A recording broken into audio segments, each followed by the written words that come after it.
Welcome to the First Responders Podcast, the podcast about first responders, made by first responders. Now for your host, Brian Miller, a retired first responder with over 25 years of experience. Hi, you're back with First Responders Podcast. This is Brian, your host. We are in Chesapeake, Virginia, and we're doing something a little bit different this week. Across the table from me is Jeff Wills, who is a retired captain from the U.S. Capitol Police. And he's going to tell us today, he's going to talk about his career. And we're going to go from application process to retirement. Now, keep in mind, Jeff started with the Capitol Police in what year? 91. So things have probably changed a little bit as far as the application process. But what I want to do is just give you an overall picture of beginning of the career to retirement. And Jeff is going to tell us the who, what, when, and where about his career with the Capitol Police. All right, Jeff. Welcome, sir. How are you? Good. Very good, Brian. So tell me, when you started, let's talk about the application process and why you picked the Capitol Police. Well, I picked the Capitol Police really almost by chance in some ways because I initially went to Washington, D.C. to apply for the Metropolitan Police, which is the city police, MPD, as we used to say. And while I was at that application process or testing, a young lady was sitting next to me and mentioned the Capitol Police while we were waiting to get our tests. And of course, when she said that, I looked over and said, the Capitol Police, aren't we taking the test for that? She said no. And then she began to explain to me about the police department on Capitol Hill. That, right, I went the following Friday, I think. I drove up again because I was living down in the Tidewater or Hampton Roads area. So I drove up again and took the Capitol Police test. At that time, this was the fall of 1991. So at that time, the Capitol Police was giving a written exam every Friday morning. And the written exam was basically, I remember it was administered by Sergeant Klein, and it was a knowledge test to test reasoning and various things, I was told, if I recall. Anyway, I went up one Friday morning. I took that test back then. And from that, I was told by Sergeant Klein when I left that, hey, we hire based on scoring. Luckily, I scored fairly well. He called me and said, your application is moving forward. And what you do then is, like you would do today, we'll fill out a background packet, which is basically, where you've lived, where you've worked, all those relevant things for a background investigator. This was probably in October. It was at the time, the nation wasn't really, we were in a slight recession then, so they weren't really hiring in a lot of places. So, but they moved rather quick on our class. So I went through that process, and by February of the following year, so this was 90, it was the fall of 90, and then by the February of 91, I was hired February 25th. So I was called about 4 days prior by Sergeant Klein and said, hey, you got the job. Come on up. The academy starts Monday. He called me a Thursday morning. Nothing like advance notice, huh? Right. And that's exactly how I felt. I was laying in bed. He called really early in the morning. Hey, get up here. You have orientation training for 2 weeks, and then you're headed to Glencoe, Georgia. Glencoe? Oh, Brunswick. Okay. Yeah, Brunswick, Georgia. Glencoe. I've heard it called Glencoe. Is that the name of the area? I think it is Glenn County. Oh, okay. I believe. And Brunswick City, and then FLETC, Federal Law Enforcement Training Center, is right there. And that's where we did our basic police training. So there was 14 in the class. We went down after 2 weeks of orientation at headquarters and the academy, which back then for the Capitol Police, since we were the police department for the Congress of the United States, our academy was really like a 2-room area above the Ford, in the attic of the Ford building, or Annex 2. And so not exactly posh facilities back then, but we went there, did orientation for 2 weeks, got signed up, got our bank accounts, everything else, uniforms. And then they sent us to Glencoe, Georgia, which is a live-in academy Okay. at FLETC. And how long was the academy? At that time in 91, it was about 9 weeks for basic. I think 9 weeks. They said 8 PT 109. I think we were ATP 107, I think, or something like that. But it was a 9-week course, as I recall. That's short. Well, that was basic. Oh, okay. Then you come back to the Hill after that, and you go into advanced recruit training, which is all done on the Hill. Capitol Hill. Right. And, okay. And that training that's done on Capitol Hill, advanced. Today, you do basic at FLETC in Georgia, the Federal Law Enforcement Training Center. Then you come back and do advanced training for the Capitol Police at FLETC in Cheltenham, Maryland. Okay. Where we have a very nice facility with a mock Capitol and everything, a range, driving course, everything also, which is all down in Georgia, but it's also now here in Cheltenham, Maryland. Back then, when I was there, for advanced training, we came back, we went to the FBI Academy, the Secret Service helped let us use their academy. We had a range in the bottom of one of the House office buildings, which is where we went and would shoot. Okay. Huh. And so how long did it take from application to actually starting the academy? Well, I was actually fairly quick. So I put in, again, to correct my dates, in the fall of 90, I probably put in around October, and I was hired in February. Yeah, that is quick. So that was quick. They were trying to get a class together. And I think that, like I said, 14, typically the classes in Georgia at FLETC are about 24. Okay. And one time they moved all the way up to 48 that they were hiring at a time. But when I went, there was only 14 of us. We lost 2 in the academy, and 12 of us graduated in, I want to say, June. I think we graduated sometime in June of 91. Yeah, that is quick, because, most places now, whether it's local police and fire, you're talking a 6, 8, 9 month process just to get hired. Yeah. And then the academy, I know the people that I've talked to so far, your police and fire academies are a lot longer now because they're doing the fire part and the medical part. But most of your police department academies are taking, I think, 16 to 20 weeks or something like that. Yeah. Give or take a week there, here or there. So you're on par with just about everybody else. So what was your first assignment? What'd you do first after you got out of training? The Capitol Police is pretty much for the Congress, does all the executive protection, security, and policing of the Capitol grounds, which are, designated by federal law. When we graduate, we are assigned, typically the rookies, everybody out of the academy, is going to be assigned to mostly what you call a security assignment.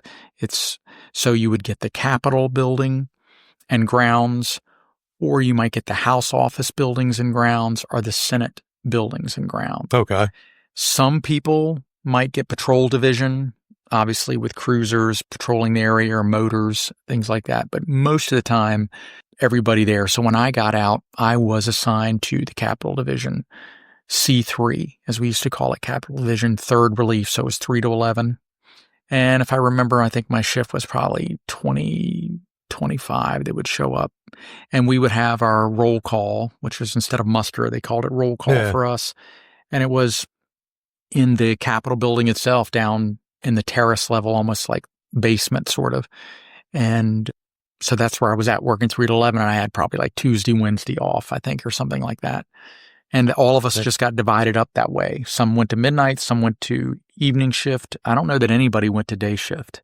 No, that's usually the old crusty guys that get. Yeah, exactly. The veterans all had day work. Most of them were on day work. And you talked about patrol.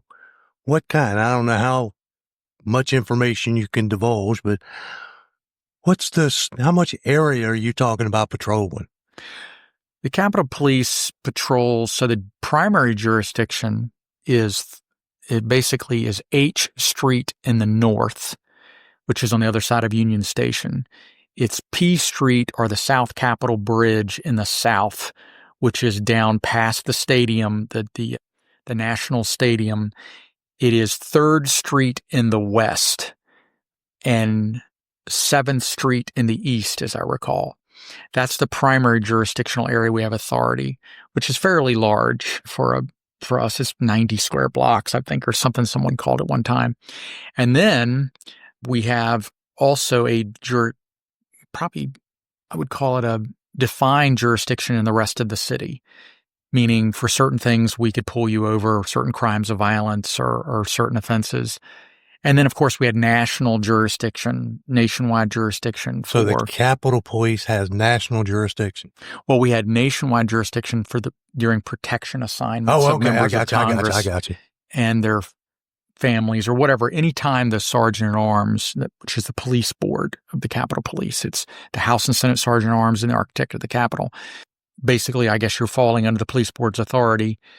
If you are, like right now, the Speaker of the House has an entire security detail. There's no Secret Service that handles any of the security for Capitol Police. Any security for the Congress.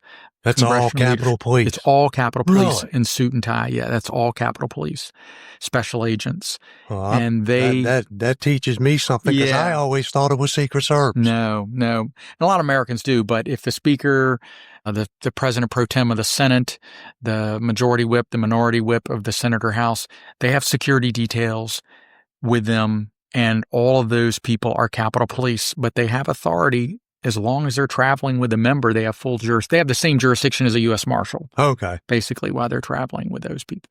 Huh. So it's not like when I was with the sheriff's office, my jurisdiction is the state. If I see something, in Chesapeake or whatever, I can act. But you guys, unless you're traveling, you don't have jurisdiction.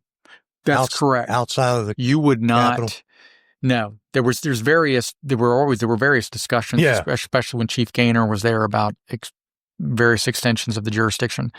But we have our primary jurisdiction, extended jurisdiction, which is what I told you, 3rd Street, and I just gave you the full extended. So there's primary, which is you'd almost have to have a map, and I can't remember every aspect of it. And then what I defined a minute ago was the extended jurisdiction, where we had full jurisdiction. And then throughout the entire city, we had what maybe we'd call it a limited jurisdiction, depending on the crime or the offense.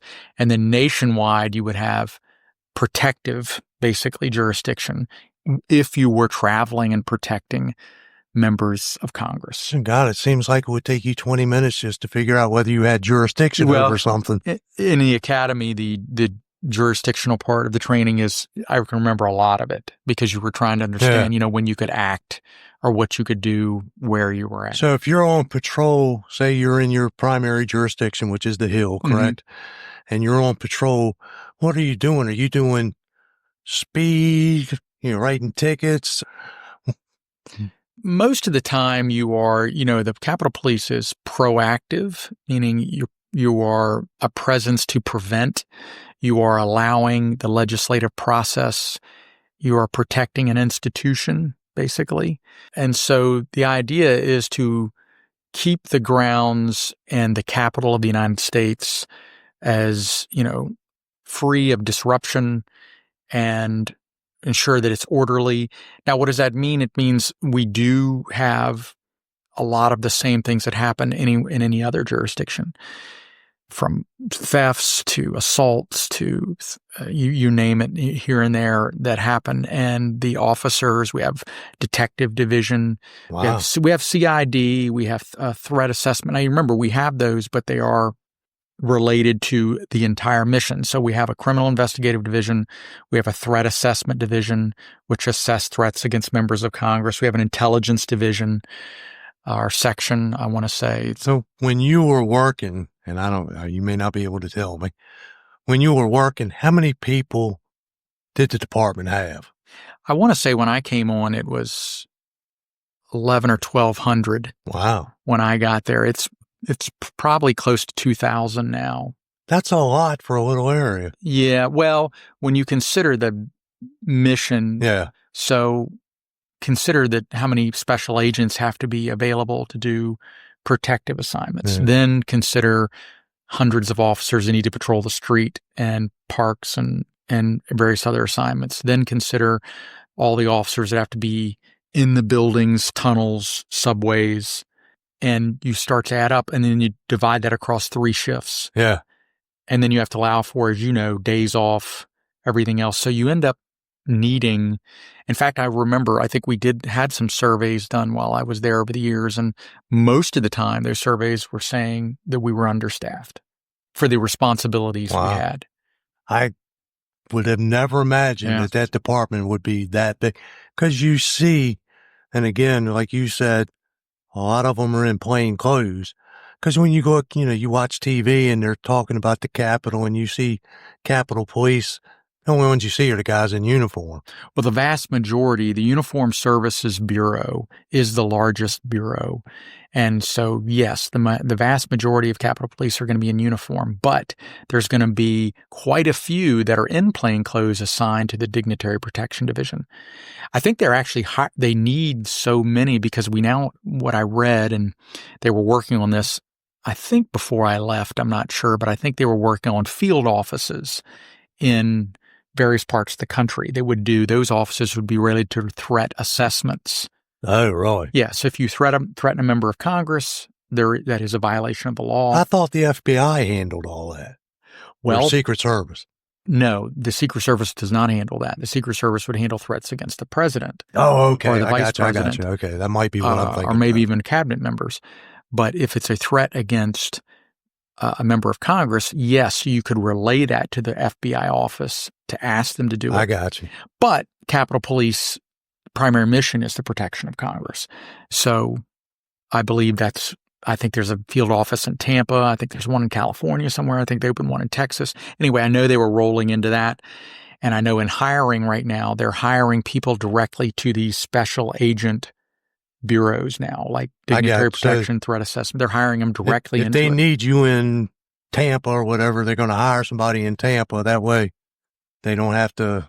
I would suspect there that maybe they're doing that, but typically, as you know, in the organizations, they might say, hey, we'll hire you in and then you work the Hill and then maybe you can transfer, because I'm sure certain assignments are premium, if you know what I mean. Like certain people may want to live in California. They may want to live in Florida. They may want to live in Texas or wherever those offices are at.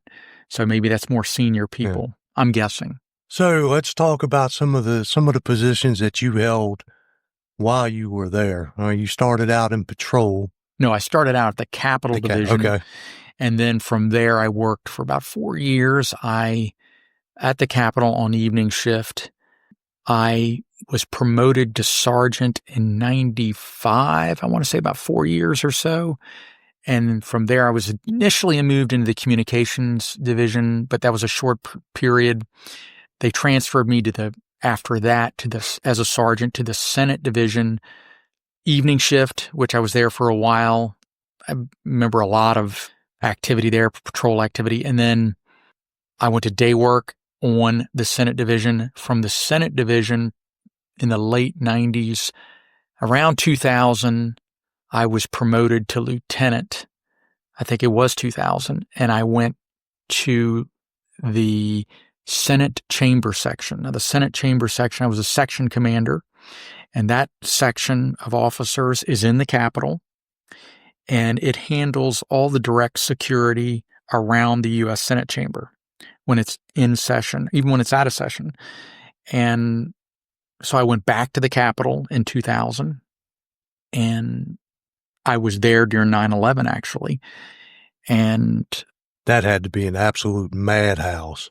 Yes. In fact, on 9/11, my memories of that are I was at roll call when it all happened, and I thought, like so many people, a small plane had hit one of the buildings, and I went back in and I picked up my cup of coffee inside my office there, and I was watching it, and that's when the second plane hit. And the only command level people in the building at the time, I think the Congress, I think they were out of session, if I recall correct. It was a beautiful September day. Yeah, it was. And it's a beautiful day. And I think they were out of session, and a number of the commanders, fellow leaders, were at training. As I recall, they were at a civil disturbance unit training. And me and the boss, who was the inspector. That's like a major, Okay. but in the Capitol Police, an inspector. She was there. And I remember turning to her, and about the time the second plane hit, a radio call came out about one of the sergeants said, "Hey, there's a plane in the air and it's turning towards the Capitol."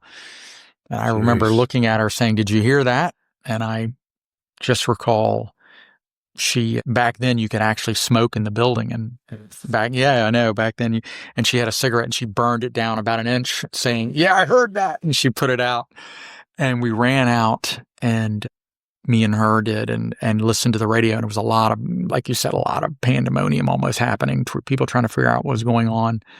And, I ran outside and a jet passed overhead, an F-16, as I recall, and people were already running from the building.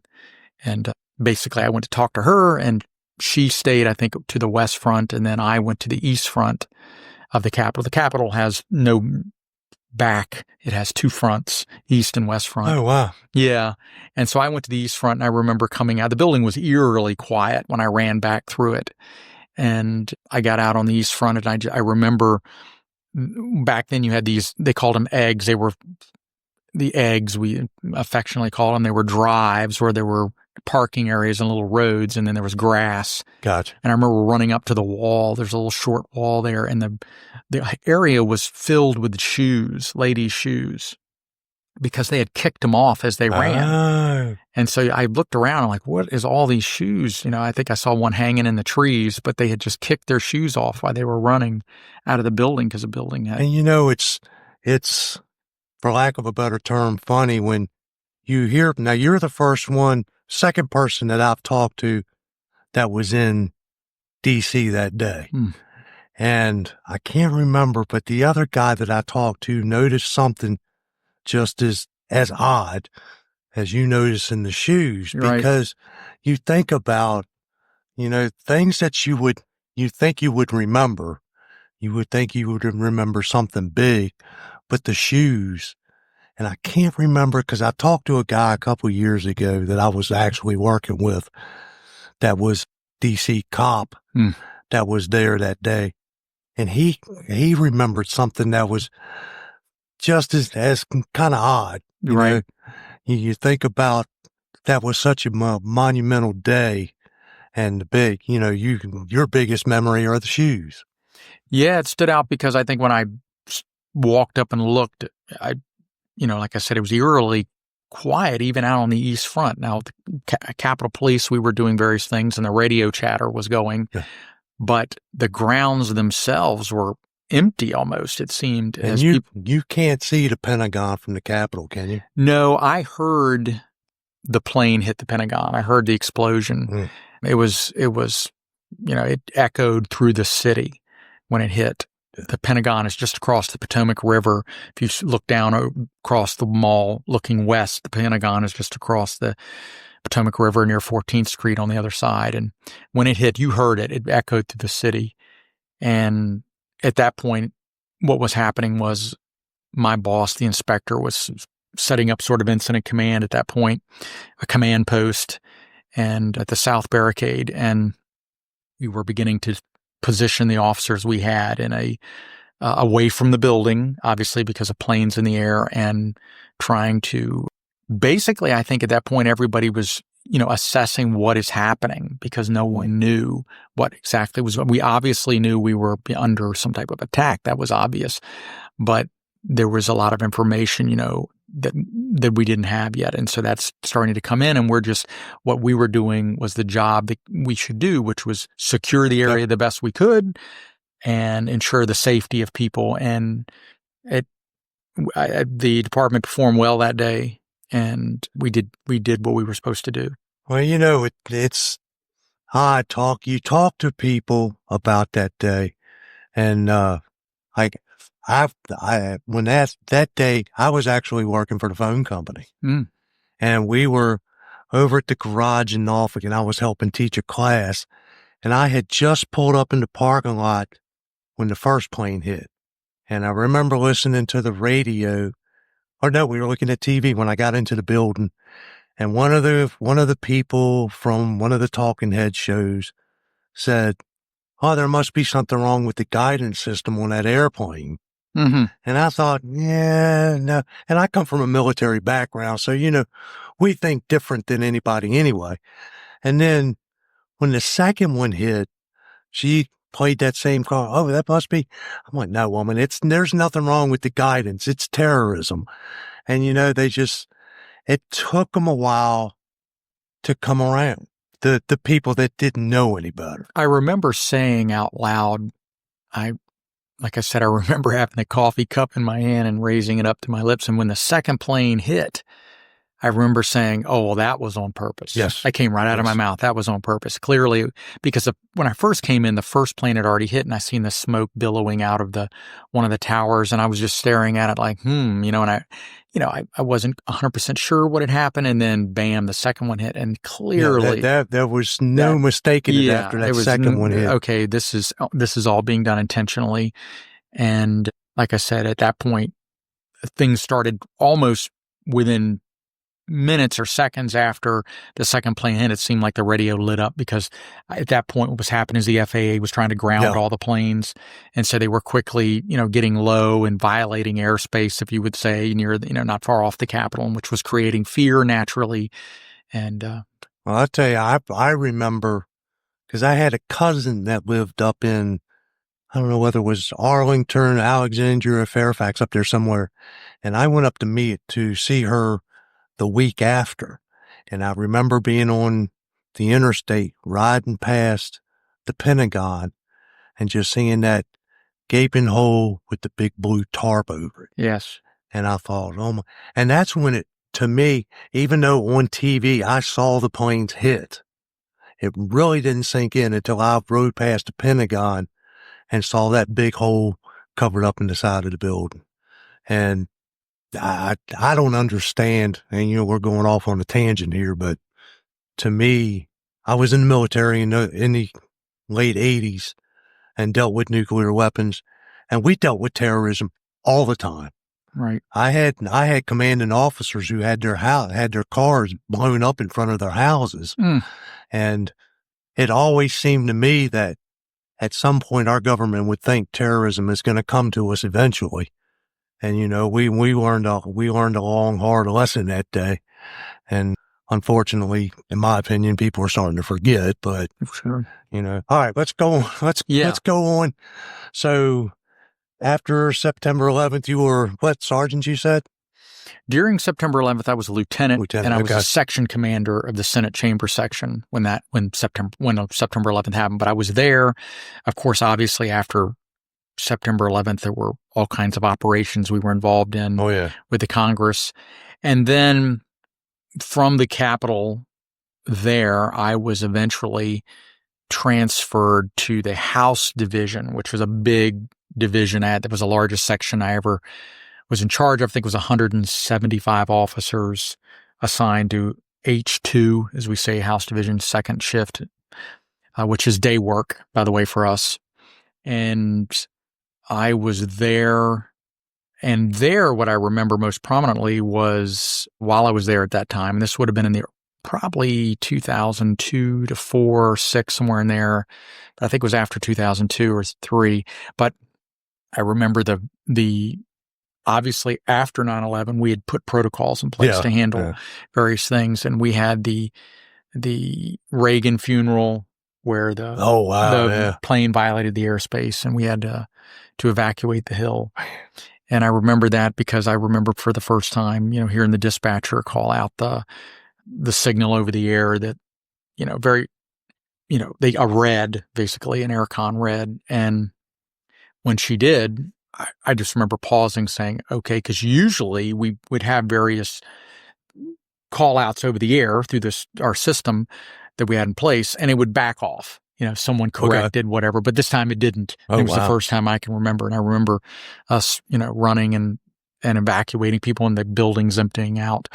Now from, the House Division in the mid 2000s, let's see, I was eventually transferred. Chief Gaynor was there by then, and I was eventually transferred to the first responder unit back at the Capitol. I was section commander for the first responder unit, section 2. Now, and the first responder unit was basically the unit that handled the outside perimeter of the U.S. Capitol.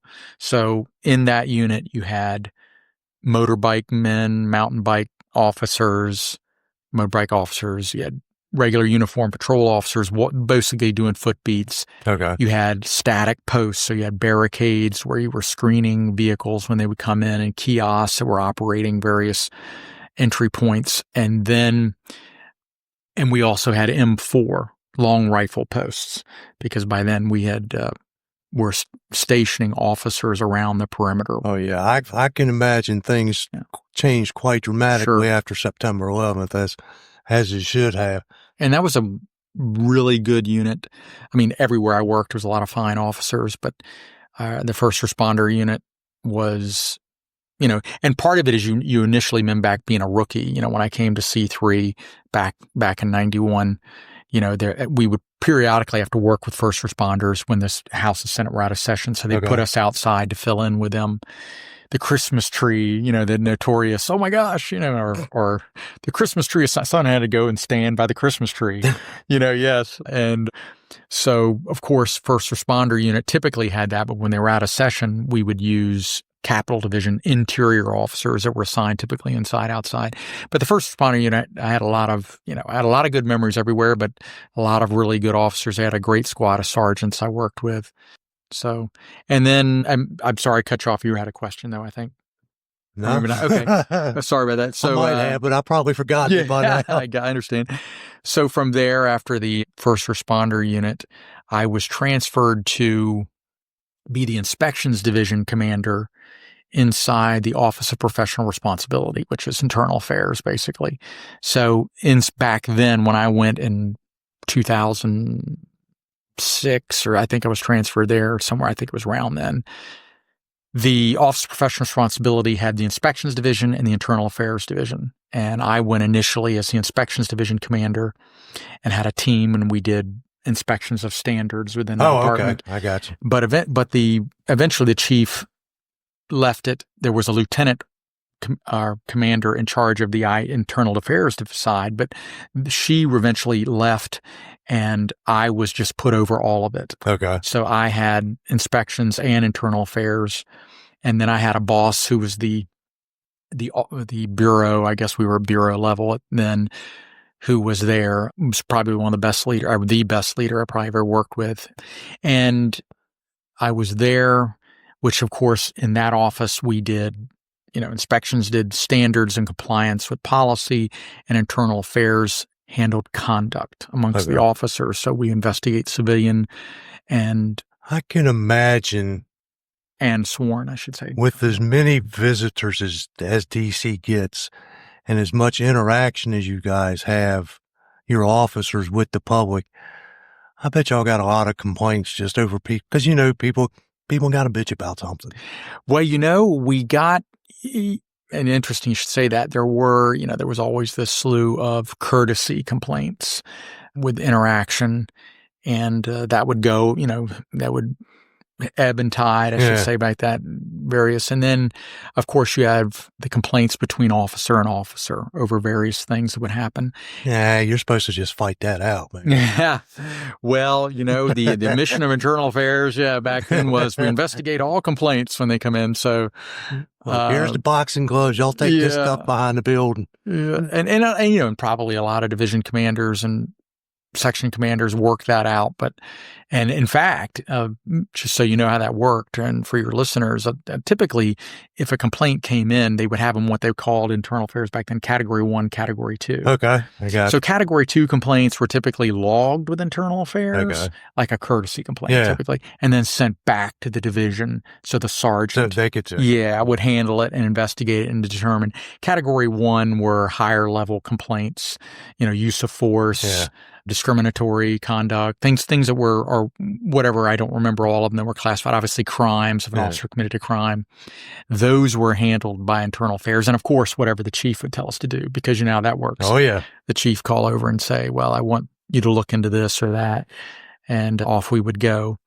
And that was actually a very believe it or not, a very memorable time for me in internal affairs. I say that because I was basically an editor. What I mean is all these reports are being generated, and I'm reviewing the reports, correcting, and I, being someone who actually likes to write when I can, that was something that I honed and worked through with craft with the investigators. And it was something that I actually worked on with the investigators. And a lot of them appreciated it because the writing was always the most difficult part. Yeah. And that's one of the things, the big knock that my supervisors always have on me. I write the way I talk. Mm-hmm. And because that's how I know how to communicate. I'm not one of these and I don't know if you've noticed it over your career, but a lot of people in our line of work like to speak above their education level. And I know you see it on TV, not so much here lately, but at the beginning of my career. And so like I say, I write the way I talk. Sure. And it used to drive my sergeants crazy because they would correct my reports. And then I would say, I'm not signing this because that's not what I said. Oh, I see. And they tell us from the day we're rookies, look, when you write this, it's a legal document. Sure. So if my signature's going on it, it's got to be at least something close to what I said. And you get these, I'm not college educated, so you get these college educated people putting these nickel words in there. I'm like, I would never use that word. So that was always a struggle with me. I hate paperwork. I'm not going to lie. But, yeah. I was pretty sensitive to that, to not, as I recall, all through my career, of not trying to nitpick. I felt like as long as the report communicated what the person, that was then, maybe a comma here and there for clarity. I usually would look at those things and simply correct for clarity, in my opinion. That was it. I didn't want to, you're right, you don't want to change the content or what they're trying to communicate. But anyway, policing, any of your listeners will know you can't get around report writing. No, not at all. There's just no way to get around it. Capitol Police, we had plenty of reports to do, ourselves, from actions you take as a police officer. You have to be accountable for actions you take. And as the sergeant in the academy said, and sticks with your whole career, to articulate your actions, why you did the things you did. As long as you can articulate it, that's right, good. why you did what you did, which sticks with you the rest of your life, about why you were going to do something, because we all know intent, the officer's state of mind at the time themselves when they were getting ready to take some type of action. So is IA what you were doing when you retired? No. So I was at Internal Affairs there, and I was promoted to captain while I was there. And I think that was 2008. I think it was 8. I think it was 2008. I don't have my retired credentials with me to look. And from there, the chief let me know in a nice comment on the telephone when he called me to tell me that I should be prepared to, change my shifts. And the only slot that was open at the time that I recall for captain, because there's not a lot of captains. Yeah. There may be, I think, 12 or 14, maybe at the time, I can't recall, across the entire department. So I was put on midnights in the command center at headquarters. Yeah, it's time to go then. You got the time. It's time to go then. I actually I went there, but I ended up, my boss there at the time also had me working day work and midnight. So I was kind of going back and forth. And I learned a lot there. There was a lot of programs to monitor, a lot of, from the command center, you are acting as in unified command of events that happen in the field. And there's a lot of cameras on Capitol Hill, and I can imagine. Yeah, a lot of things you can monitor from there. So you are serving as an overwatch of things going on. And the watch commander also had certain decisions they would have to make about manpower, utilization of assets in the field. If MPD or the Secret Service were asking for something, they would call the watch commander's office.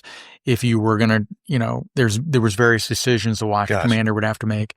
So I was there for, from 8 or 9 till about 11 as a captain. I then was transferred. I remember the chief asking me, which was a rare thing on the Capitol Police, where I wanted to go. That rarely happens. And I remember being shocked that he asked me. It was actually the assistant chief at the time. And he ended up moving me to communications. They had a major radio project underway there, a large $200 million radio upgrade.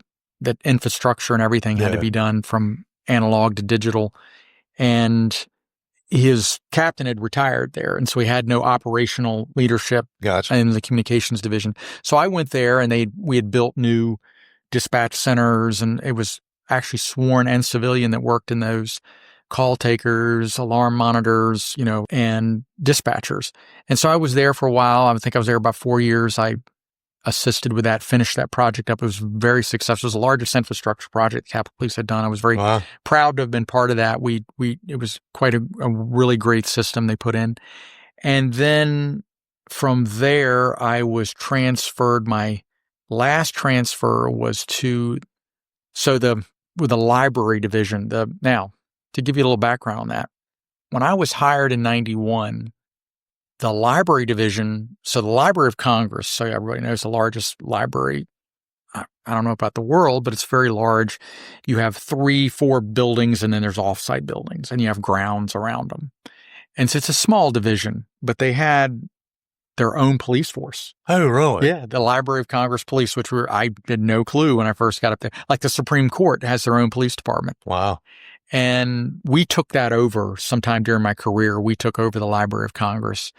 And believe it or not, the Library of Congress has crimes. People are stealing books. They do things. There's subways. There's various things. So now, I'm not saying heavy. I'm just saying things do happen at the Library of Congress. It's probably one of the more smooth, shall I say, because you don't have a lot of. In the other buildings in the Capitol, you have congressional buildings, a lot of activity, arrivals, departures, VIPs, a lot of events going on. The library, not so much. So it wasn't not a lot going on at the library. Not as much.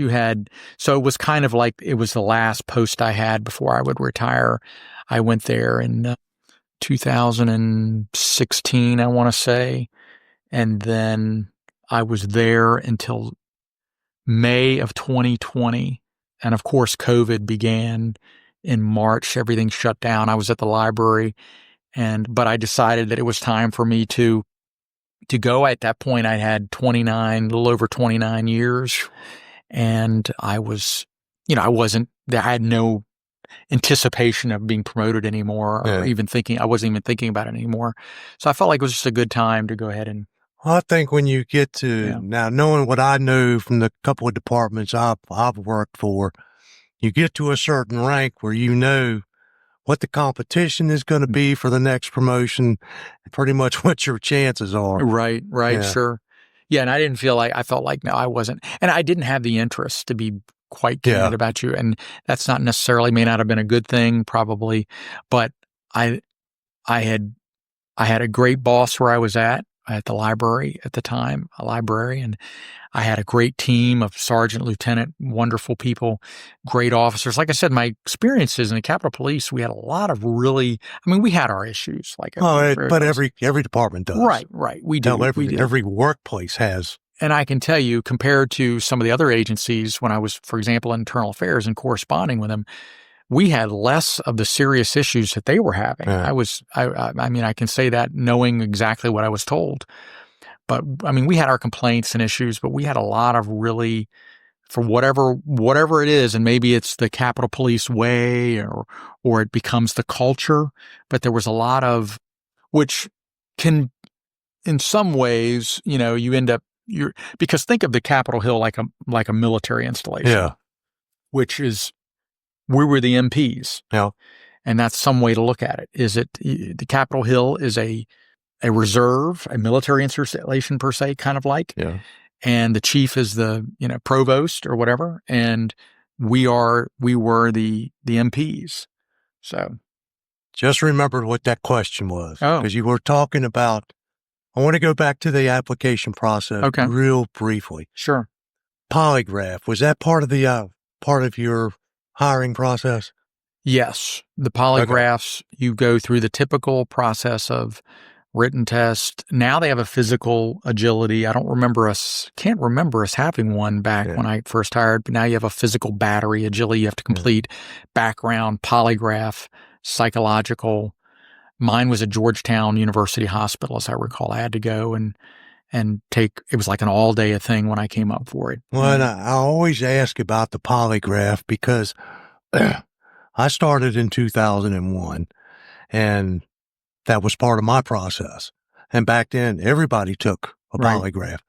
Well, if you get hired now, a lot of places have done away with the polygraph, I didn't which know to that. me, and I know where I retired from, they stopped doing it 5 or 6 years ago.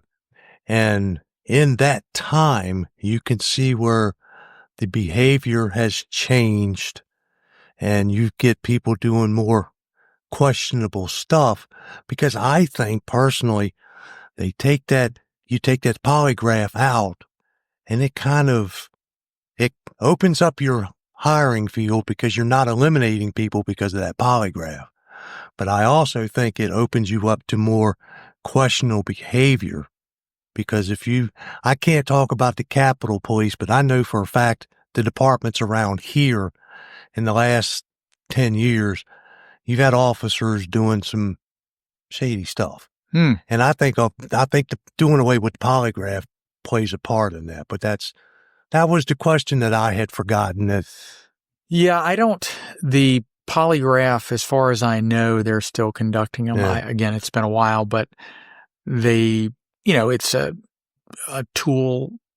Really, it's a tool for verification. Yeah. I used to say, in some sense, a polygraph is I don't know, you have all this information if you're a polygraph operator, and you're all you're really getting in a polygraph is a response to a question. Yep. And then it's really comes down to the art of the polygrapher, how well they is somewhat of as an interrogator. Yeah. Oh yeah. Oh yeah. That's really what they're somewhat doing there is they're looking at information that they're not 100%, they don't know, and they're verifying and then seeing if there's something what they believe at least. I just think that, well, a lot of jurisdictions have stopped doing it because they're expensive. I didn't know that. I interviewed. They were stopped doing them, I should say. I talked to PIO from the state police last month, and they have their own polygraph administrator, so they're still doing it. But a lot of the local jurisdictions farm them out and just, pay for third parties. And I guess that got expensive. And it also does reduce your hiring field. But in my opinion, I've also seen that the last few years I was working, you had some really questionable stuff going on that could have probably been weeded out by a polygraph. Because, it's a good indicator of your behavior. I think part of what all agencies probably struggle with is, you bring people in, you train them, you deploy them to their assignments, and probably the bigger struggle is the management of it. So what I mean by that is, we don't, a hiring process, you do the best you can to figure out who is definitely there. But really what it comes down to is once you've gotten that baseline and you've got them through with training, it then becomes the leadership and management of those people. Yeah. And managers in the chain of command, monitoring conduct, attempting to lead. They should try to lead and then counsel and direct and mentor the different officers or deputies or whatever it may be. Some of them, and there's a saying, I treat them all the same by treating them differently, respecting the differences that are between them. And, so some officers you'd have to manage or lead or mentor more, and some you didn't. Some that came in, they were very self-sufficient, and those officers, are your better officers. And hopefully that's what you're doing. But I think that's probably the bigger challenge within is that you can get that baseline, you can hire, the recruiting process can select and weed out the best it can. The academy might weed out some, either from, we lost 2 for various reasons. Other academies lose more. But really when they hit the assignment, when they hit wherever they're going, whatever police department, sheriff's department, whatever you're, it then becomes, are the managers monitoring? And, some people may not like that, but that's the job of the supervisors. That's what they're there to do.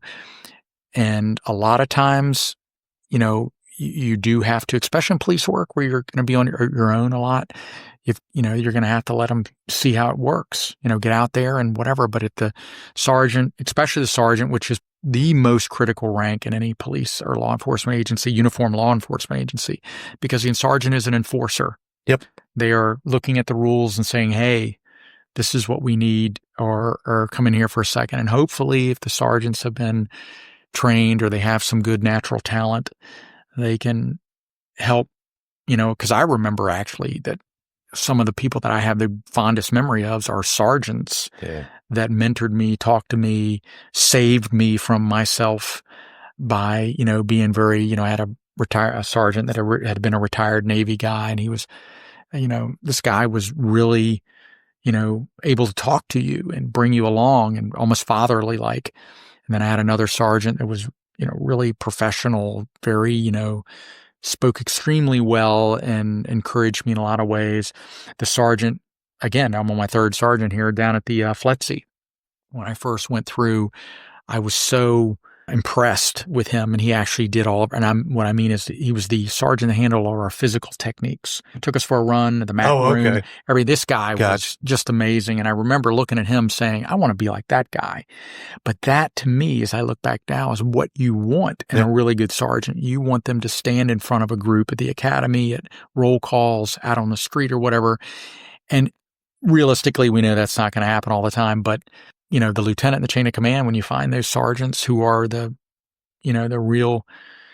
core of management, then, hey, hold on to them, develop them. I've always been of the opinion in my military days and my days with the sheriff's office, the worst thing you could do to a good sergeant is promote them.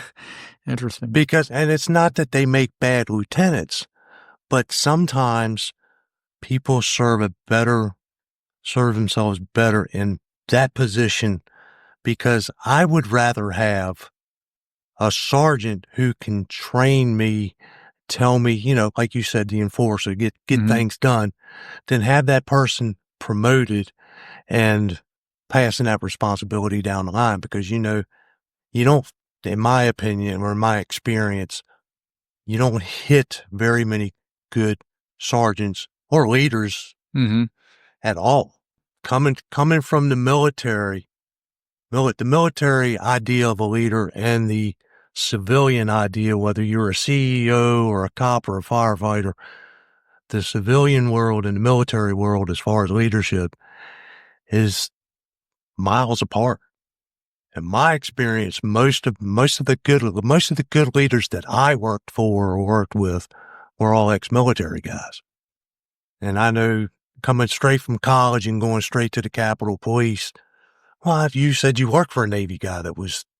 I did. That was, and it's just my experience and my opinion. The veterans tend to make the best leaders. He had a way about himself, from his humor to his personality, that was very wholesome and, made you feel like almost like a dad to you in some ways. But they were, him, there were others like him, but he uniquely stood out. My experience in government, I should say, in general, was there's actually quite a few good leaders, or at least, trying to do the right thing. Yeah. There's always those who aren't maybe meeting what you need. And again, I go back to the challenge. The challenge there becomes how they are managed and whether they are properly counseled, documented, done as they would want to push down the chain of command, because, you want leaders to do that. And, and I worked across, I worked 7 inaugurations. Wow. So I work with just about every agency in the federal government, just about every agency, military, FBI, Secret Service. That is, you just said I worked across 7 inaugurations, like it was something you did every day. Well, you did.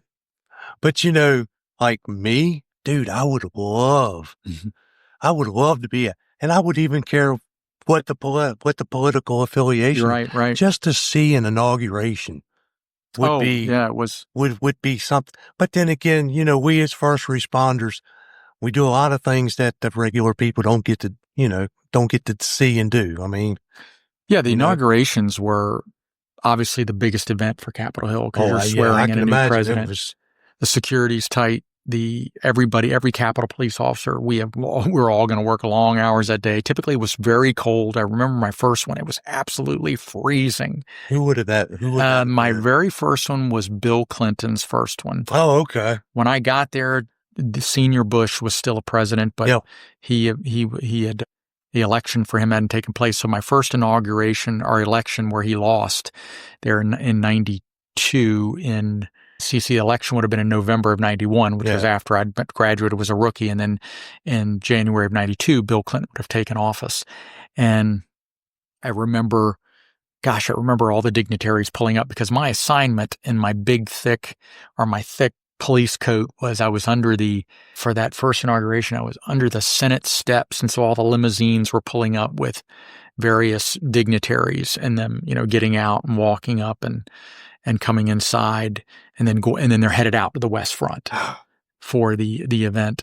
But that happened all through and various inaugurations. I was actually the watch commander for the first Obama inauguration. Wow. And that was a huge, huge, that one was the largest inauguration. Yeah, they had the biggest crowd. They had the largest crowd that I'd ever seen. I mean, it was massive, and we did have some struggles with those crowds during the first Obama inauguration. And see, I'm not a big fan of politicians, Democrat or Republican. Right. But I would love to just walk the halls of the Capitol and the House. I've seen the outside of those buildings. I love D.C., but I really love D.C. when Congress is out of session. Yeah. Well, it is, the inside of the building is much like a museum. And it really is a museum with a lot of history to it. And during the day, especially when I was hired, there was a lot of people in there. Now there's a lot of it's all guided tours, as I recall, coming in through the massive visitor center they built under the East Front. And I actually tried to, after I talked to you the other day, I got online because that's one of the things that I want to do before my time on this planet is done, is a tour of the White House. Oh, a tour of the, okay. But they're not doing them now. They suspended them until February or March or something. For some really? Reason. Yeah. I've been to the White House a couple times for my career. I think it's been, more than that. I've driven up there for various reasons, but yeah, the White House tours did stop a while back. You're right. But Capitol tours have continued. Yeah. Or up, I think through COVID, obviously they stopped, but they've continued. And the visitor center is really nice if you're up there, and you had to have more officers to staff that because it's really big. Well, I go to D.C. once a year for my bicycle ride that we do. Yes. And normally I'm only up there a day or two. And my absolutely have to do when I'm in D.C. is Arlington. Yes. So, and I don't often, we get there, I go to Arlington the next day, and then the day after that, I'm on the train or bus or whatever it is coming home. So I haven't really hung out in D.C. for a while, but I would love to go out there and just walk. It's such a beautiful and historical city. I did a lot of running, jogging, I would say, through my years, and I would, there in the mid to probably from about the time I was at communications. So probably from like 2012 up until I left in 2020, I would jogging them all pretty regularly. And I would run from where my locker room was in the Fairchild building up to the National Mall. I was always in awe. I would turn right there in front of the Capitol and then jog down the huge paths that stretch along down to the mall, all the way to the Potomac River and past the Washington Monument to the Lincoln Memorial. And I got to where I was then jogging over into Arlington. And Arlington, I would go over there early in the morning and you could kind of jog up in there and certain parts of it. And Arlington, the flowers, the peace there, reminded you, especially if you jog up to the Kennedy Flame, Okay. It's the eternal flame at the Kennedy, I should say, the Kennedy gravesite.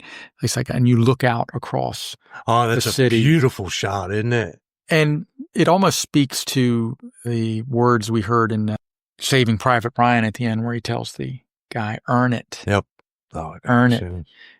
And you look, because you look around and there's a lot there for the sake of, I'm getting historical here, waxing historical, for that's all right, democracy, man. And for freedom, for, if you know, I'm a history guy. I've read a lot of history throughout my life. So if you know history, you know a lot of human history is not very good in a lot of ways. And we did not have the rights and freedoms that Americans have, and Western, I should say, and Europeans, to be fair, just as free as we are in a lot of ways, or more so some ways. But I would say there in Arlington, of all places, you look out, and I think that's what the eternal flame at the Kennedy really means. It's about, the ideals, the American ideals. But that's what I remember, is turning back and looking on some of those mornings with the mist in the air and thinking to, the city, the capital city, it's from all those graves of soldiers, many died in the fight, to say, earn it.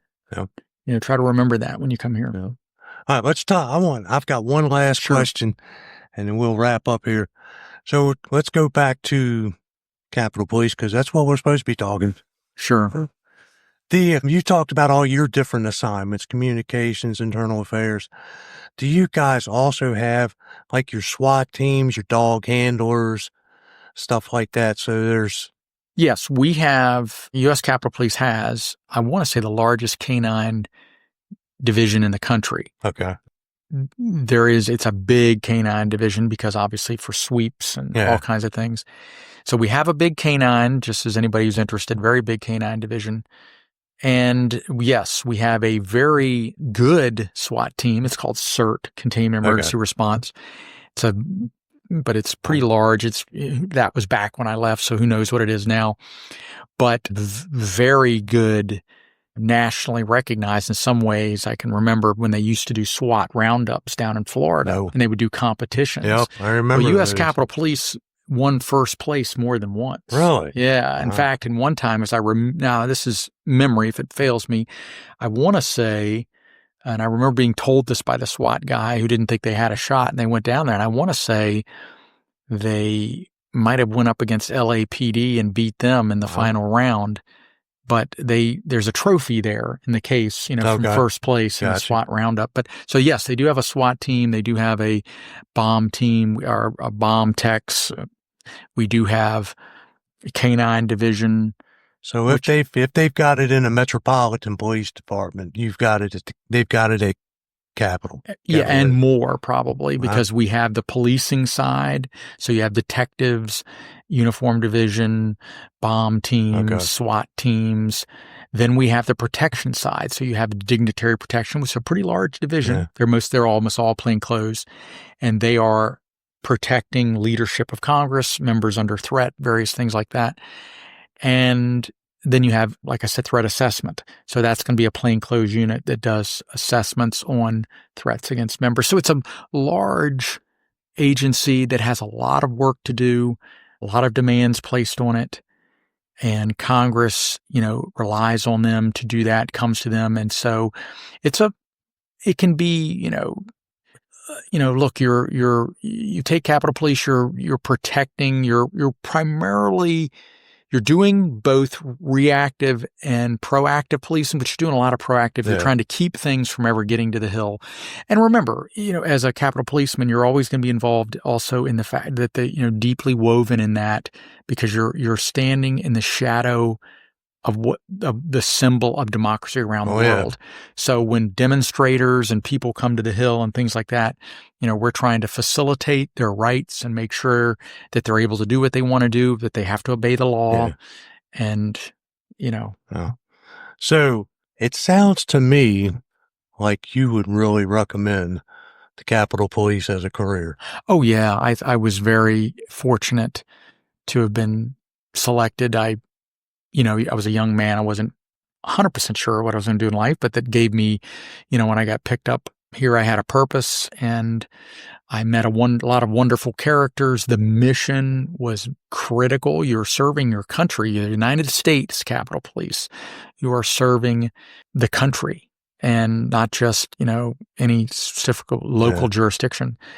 And you are serving something very important. Someone has to do that. Look, the legislators must come to work every day and work in an environment in which they think, with people upset or not agreeing with them, that they can continue to do their job. Now, I think they still struggle with that, but we are the very agency that provides that blanket, that attempt to ensure a environment that they can do their job in. Tough sometimes. It can get out of control, maybe that's not it can be challenging, but that is what you do. If you are a Capitol Police officer, you're going to come up there and you're going to, just like the Secret Service, you're going to stand guard a lot. Because the idea is you are ensuring that the people that you are guarding and policing over can do what they need to do, which is the business of this country, and that they've been elected to do. And any legislature, any government's going to have threats against it. It's going to have individual citizens who disagree with it, and those citizens can be angry. And so the Capitol Police, a lot of demonstrations while I was there, arrested a lot of people for demonstrating unlawfully, mass arrests, we would call it. But you know what? We did it professionally, respect their rights, and handled them professionally. And all my career, I was a member of many mass arrests. I never saw a Capitol policeman, I'm proud to say, abuse a prisoner. Never. Very good. They were always handled very professionally, and, a lot of professionalism. So that part of it, as I look back upon my career, I can say to people interested in that, the Capitol Police is still a place. I know it is. Some of the people that I know that are still there, but that are people that are really working hard to do a good job for this nation and ensure it. Make mistakes, yes. Problems, yes. Human, we're all warped timber, as they say, Warped timber. Yeah, we like are. that.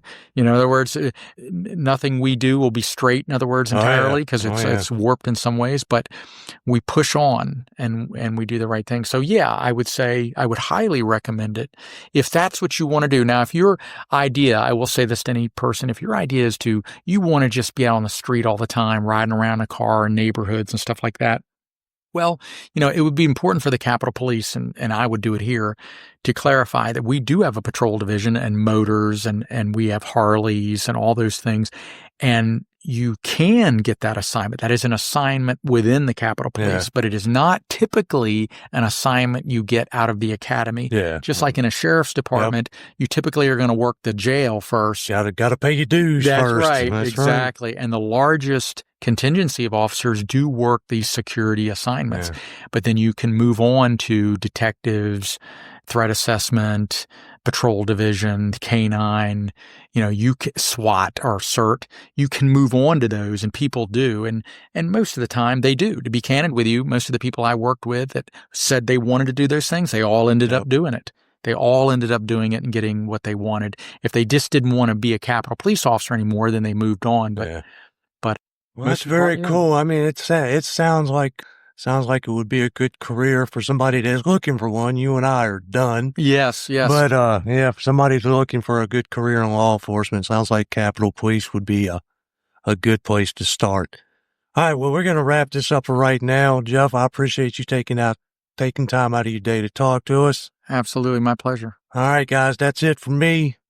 Till we talk to you again, be safe, watch your six, and watch out for each other. We'll talk to you later. You have been listening to the First Responders Podcast with your host, Brian Miller. Please tune in for future episodes of this podcast. Our podcast is dedicated to the men and women who serve the public as first responders. Thank you.